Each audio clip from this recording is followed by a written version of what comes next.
The following program contains graphic images that may be disturbing. Parents are advised that these images may not be suitable for young children. Browse the health section of popular news websites and you're bound to encounter some pretty disturbing pictures, causing many people to ask, what is this? What happened? And could it happen to me? Starting with this image, what is this? So this one started as an irritation on the patient's behind, but then it became inflamed, blistered, started to ooze fluid. The patient is actually our associate producer, Stephanie, and she's backstage in our producer's area. So Stephanie, what happened?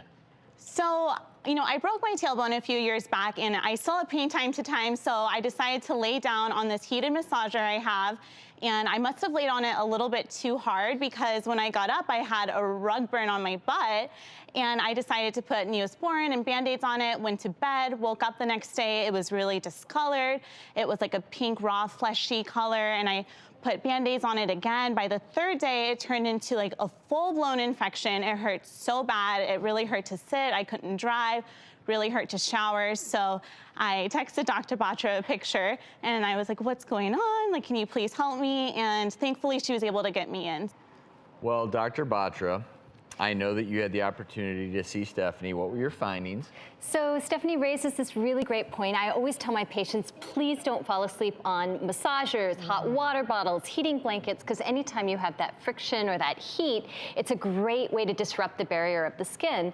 So in and of itself, she might have just started out with some blisters, but then by very bad luck, once you open the skin up and you create that doorway, then secondary bacteria gets in. And so the picture you saw was really all the pus and the inflammation from that secondary bacteria.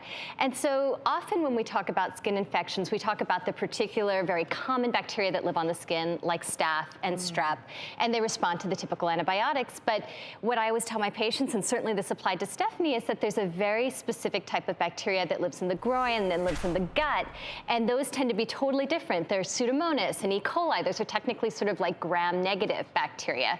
So you have to be very careful, and you have to put someone on the right antibiotics. In her case, we put her on ciprofloxacin, which does cover those gut and groin bacteria a little bit better than just the typical skin. And Stephanie, how are you feeling now?